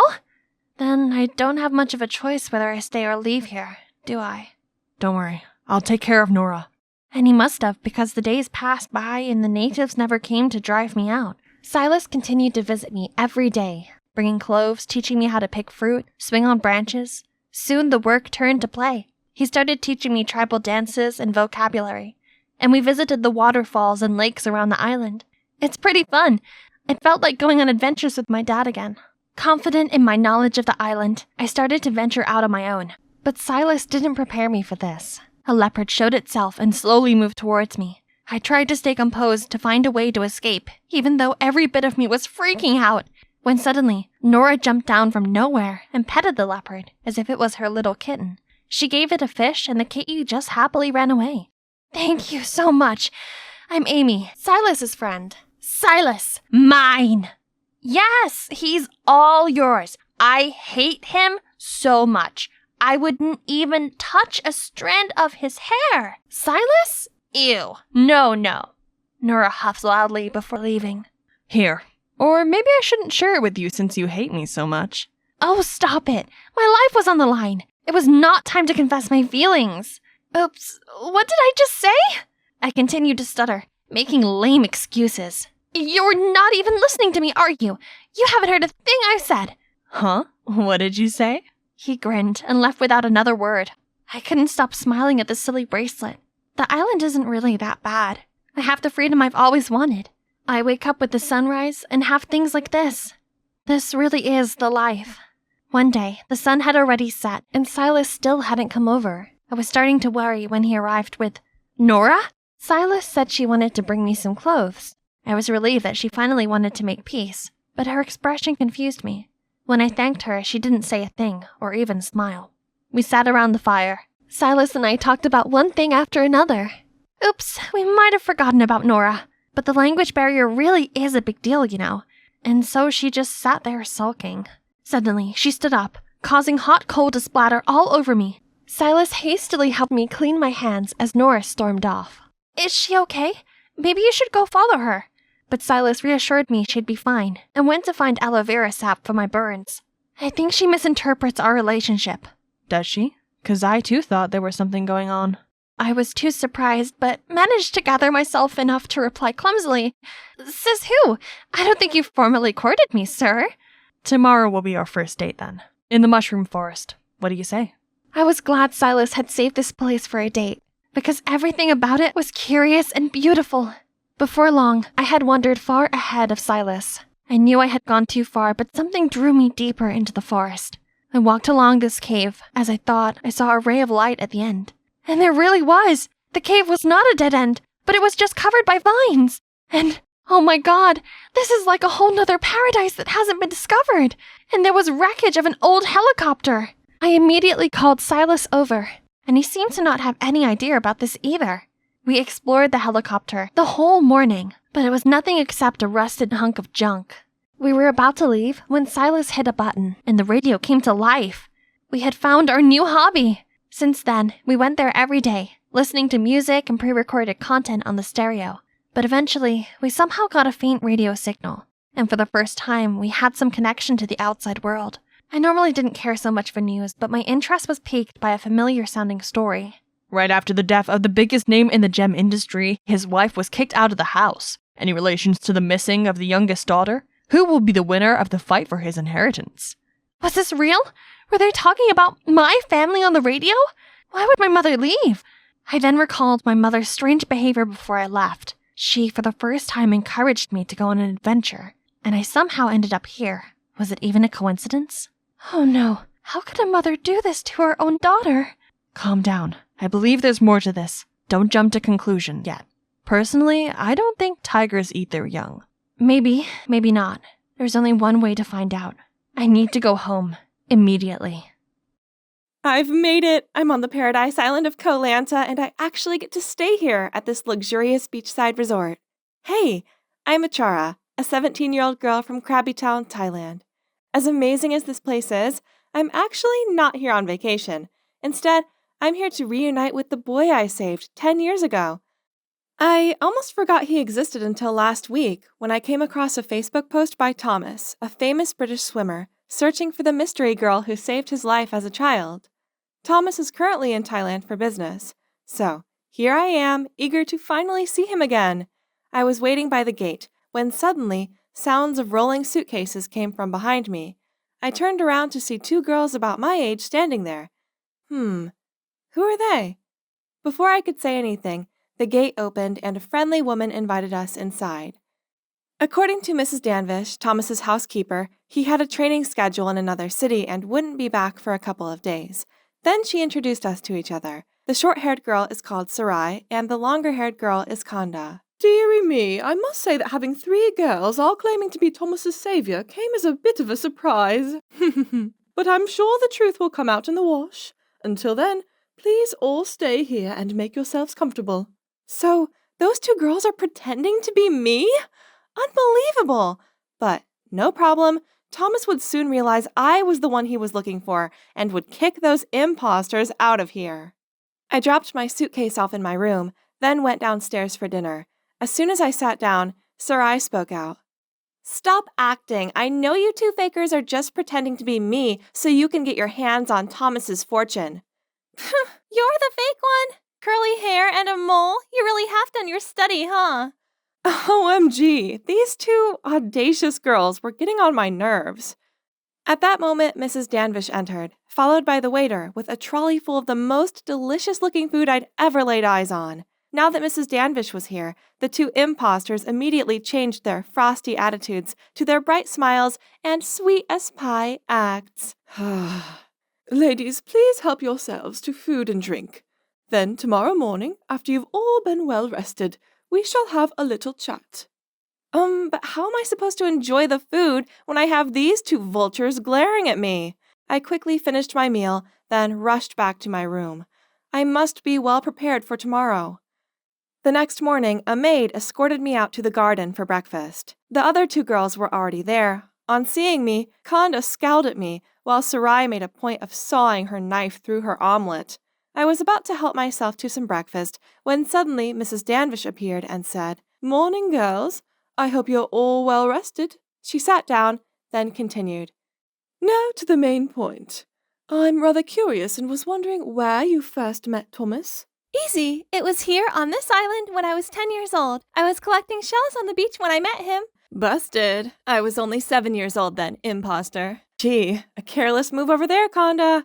Thomas clearly specified in an interview that he'd been 8 years old and the girl who saved him was a year younger. Yes, I met Thomas when I was 7 years old. At that time, my father was a helmsman. I often followed him here, and once I spotted Thomas sitting alone on the beach. Feeling bored waiting for my dad, I came to say hi and hang out with them the whole day. That afternoon, Thomas got a cramp while swimming, and he would have drowned if it wasn't for me. I saved him, then my father and I took him to the hospital. Mrs. Danvish just listened silently, and when all three of us had finished answering, she said, Indeed, the girl in question was 7 at the time. So, Khanda. No, I just misremembered. See, I was only 7 at the time. I could easily get confused. Mrs. Danvish didn't say anything more after this, but I saw this knowing look in her eyes. Then, that night at dinner, there were only 2 places at the table set, and Khanda never made an appearance. Seems like things are getting serious. The next morning, I was making the most of my time here by lounging around on the beach, reading my favorite book, when someone blocked out the sun. I looked up to see Sarai smirking down at me. Enjoy yourself while you can, as you'll be the next to leave. As if! You may have memorized all the information from the newspapers, but that's not going to be enough to fool Thomas. You. I saw the fury in Sarai's eyes as she raised her hand to slap me. But, Someone stopped her. Standing in front of me was a tall, handsome guy. Wow, who is he? Miss, violence is not the answer. Who are you to lecture me? Actually, I'm Eli, Thomas's assistant. Sarai tutted under her breath and then strutted off. Are you okay? I'm fine. I just don't know how someone has the nerve to lie like that.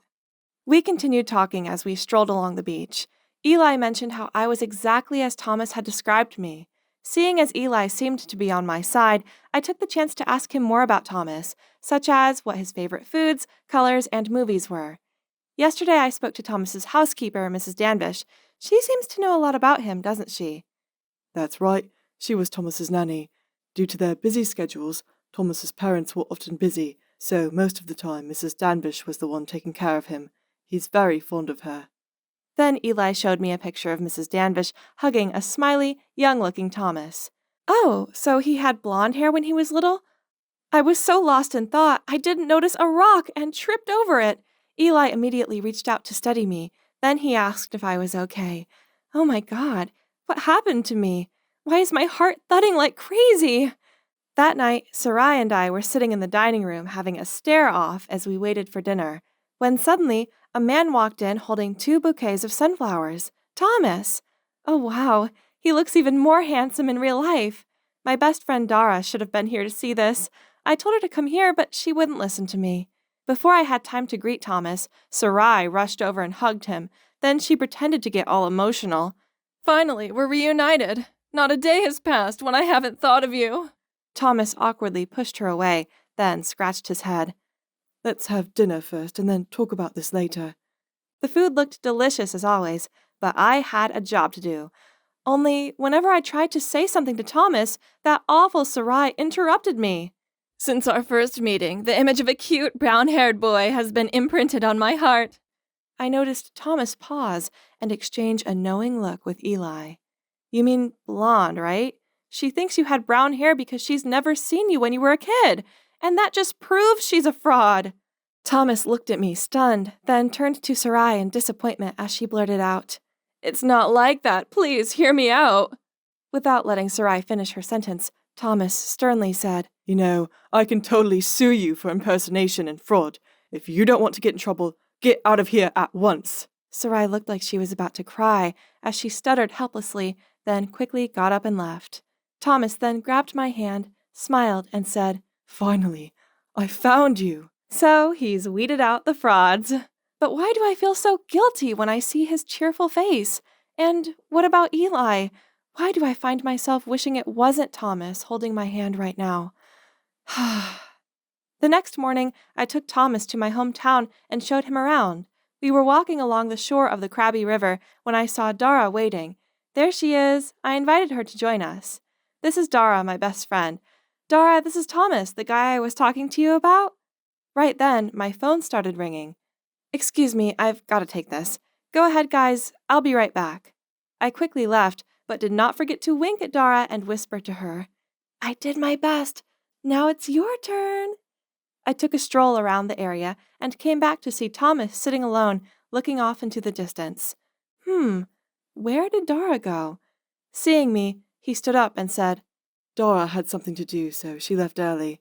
We should leave too. On our way back home, I couldn't help but ask Thomas, So, Dara told you everything, right? What do you mean? Oh, well, she did tell me about some interesting spots in the town.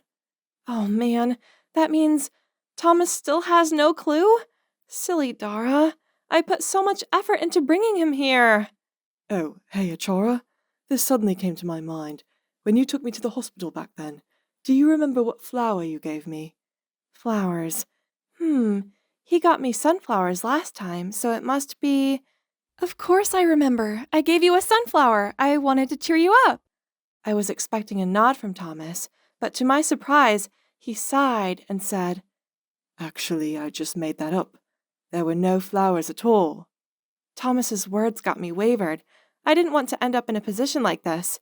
Fine. If Dara chickened out of telling him the truth herself, then I guess I just have to do it. Thomas, I'm sorry. Actually... And so I told Thomas the truth. The one who saved Thomas that day was Dara, not me. And she's in a pretty tough situation right now. Ever since her dad's accident that left him unable to take his boat out anymore, Dara's family were in terrible debt. So, when I saw the article where Thomas was searching for his savior, I tried to convince Dara to come forward, as he might be able to help out her family. But I can't do that. I can't let him see me in this awful state. He would presume I was only after his money. No matter how much I tried to convince her, Dara still refused to go and meet Thomas. And so I decided to disguise myself as Dara and approach you first. Then I planned to reunite you here. And she agreed to all that? No, she didn't. I carried things out all alone. I kept asking Dara for more information about the past and then spent all my savings on hair appointments and makeup to fake a mole like hers. Then I lied to my parents that I was participating in a summer camp and went to Koh-Lanta. I also arranged to meet her here today, but I guess she's still not ready to talk to you.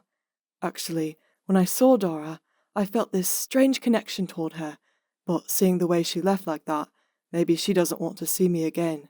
Oh no, what had I done?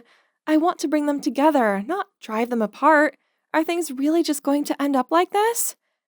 It's been 3 days since then, and now here I am, nervously waiting for Dara in the airport lobby. I'd asked her to meet me here, but this doesn't look good. Does she really not even bother to say goodbye to me before I leave the country? Achara, seems like Dara isn't coming. I'm sorry, but we have to go. I gave a solemn sigh and pulled my suitcase when suddenly I heard someone call. Wait up! Achara! I turned around and saw Dara running towards me. Oh boy, what a relief! I quickly hid away my smile and put on a sulky expression. Oh, you're here? Thought you wouldn't come. Anyway, my boyfriend and I are off to London to meet his family. They're really eager to meet his savior, right, babe? Thank you for coming to send me off. Dara gave an awkward look. Then she took my hand and led me over so she could whisper, Achara, can I talk to Thomas in private for a minute? Yes, my plan worked. I turned to Eli and gave a thumbs up. Then we rushed off and left Dara and Thomas to talk alone. Did you really think I would let those two idiots give up on each other so easily? No way. I had discussed it with Thomas and planned to fake a cheesy farewell at the airport, and voila! Dara finally realized her feelings for Thomas in this hit-or-miss moment, and the two of them had a happy reunion. Yay! So, what about me, huh? Well, you don't have to worry, because I might have scored this cute, handsome assistant right here.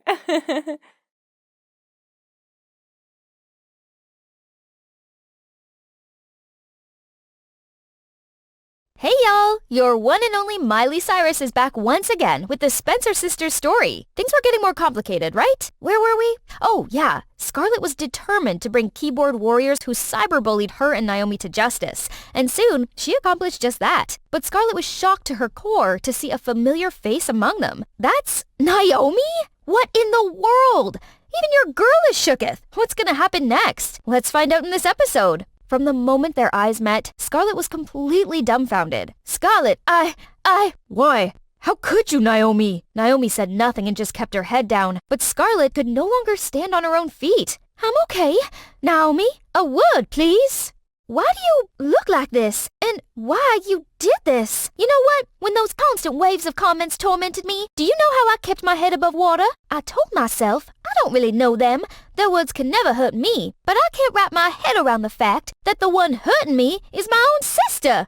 As soon as Athena got news from Scarlet, she dashed to the police station and then arrived in the middle of the sisters' argument. Scarlet, before you call me the worst names in existence, I want you to trust me and know that it's simply how I handle stress. Seriously?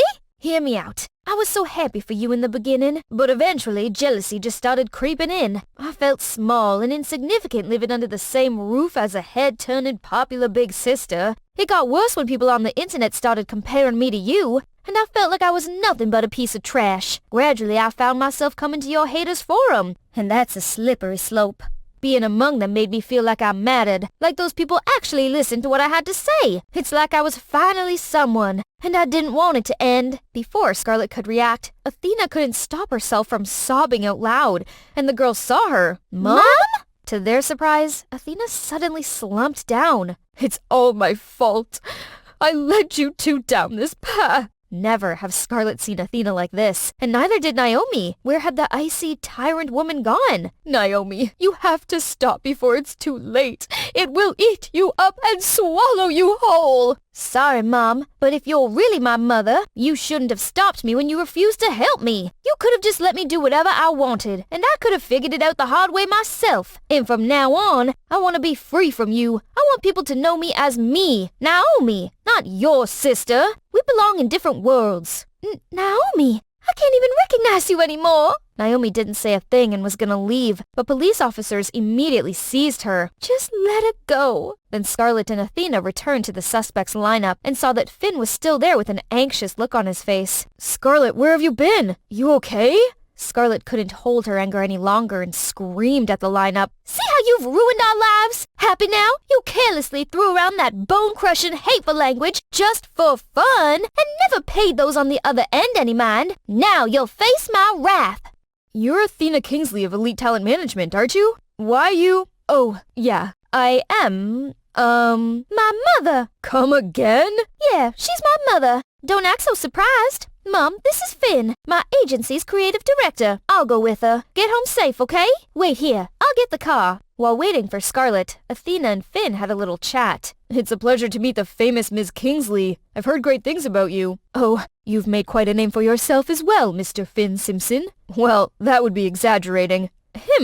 I see the way you look at Scarlet. I can tell there's something bubbling under it. She might look like a tough cookie, but she's my sweet, sensitive girl. Treat her well, or I'll crush you into a fine powder and scatter it on Mount Oblivion. You hear me?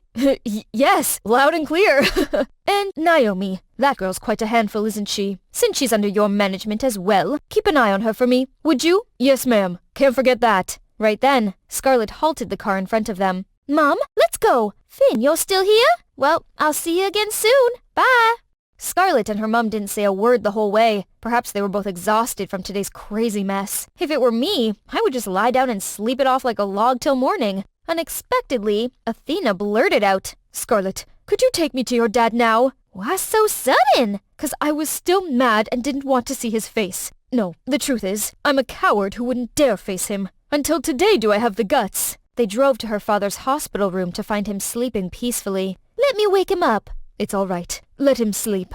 Then Scarlet went out to give them some privacy. Remember me? It's been a hot minute, hasn't it? How come we only met again when you can't hear a word I say, let alone answer? I know you're still mad at me, and I was mad at you, too. But I've learned to live with it. And seeing how well you raised our babies made me feel much more at ease. I've done nothing to help them all these years, yet they turned on each other all because of me. I promise I'll make things right. Trust me. And please, forgive me. Then Athena left right away. But little did she know, her voice did reach him.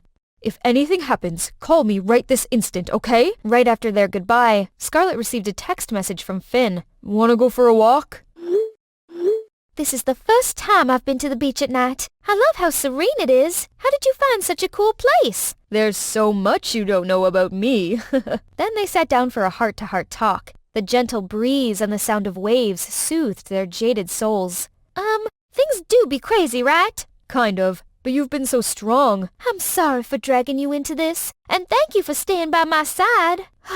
It's been a while since I felt this calm. And so long since I saw your carefree smile. By the way, I just saw the news about an influencer contest, which sounds interesting. Isn't it American Influencer? Yeah, I was about to tell you too. Want to sign up? Do you think I can win? Of course I do. You're good at everything you do, especially messing with me. I mean, my thoughts. Okay, then where shall I begin? My looks, retake a soft skill course, and... Enough about work, okay? Scarlet was taken aback, then went with the flow. They gave each other the sweetest kiss ever. The golden moonlight shining on the shimmering sea made the night even more romantic. Okay, guys, you've seen enough movies to know what's happening. Shall we talk about Naomi a bit? After the incident at the police station, she had a mental breakdown for a week straight and isolated herself from the rest. She lived like a zombie in her own apocalypse till one day. I've dwelled in misery long enough. This calls for a rebirth. Let the best version of me be born. And so she entered her transformation era, invigorated and ready. She even chopped off her long hair and went through minor plastic surgery to add some highlights to her face. I got the sort of perfect looks down. Nothing will stand in my way of success. Wow, gotta admit, she's kinda rocking this cool new look. Reminds me of my wrecking ball era. During this time, Naomi still replied to her mom in Scarlet's messages, but meeting up was still a no-no. The only one she saw regularly was her dad, to whom she could pour out all her thoughts. I'm much better now. You don't have to come so often anymore. This much back and forth is gonna wear you out. It's what I wanna do. Anyway, I'll be a bit busy this time around, so I actually can't see you as much. Please rest up so you can come home and celebrate my accomplishments. All right, you betcha. Better get going then. Don't make them wait. As soon as Naomi left, Mr. Spencer's smile disappeared. His expression was of pure agony. Maybe he's not doing as well as we thought. Hi, Finn. Long time no see. Naomi, you look different, but in a good way. Listen, I thought it through. I want to go professional. Help me, will you? Yeah, sure. I want to join. No, I'll win this competition. As if on cue, Scarlet appeared. Naomi? Oh, Scarlet, perfect timing. Naomi, featuring her brand new appearance, is back. Do you know how worried I am? Come on, she must have her own reason. Truce? By the way, Scarlet, have you decided on the influencer contest? Naomi is in it too. The stage is all yours, ladies. She's joining too? No, two sisters competing against each other in the same competition at this time is like kicking off the Third World War. No thanks, I'm not interested anymore. Losing interest all of a sudden? I want to compete fair and square with you, so put away that patronizing attitude. I don't need it. No, I don't. I just... Fine, watch me. Come on, relax. You both win, okay? Scarlet and Naomi exchanged sulky looks, but can't hold it for long before bursting out laughing for no reason.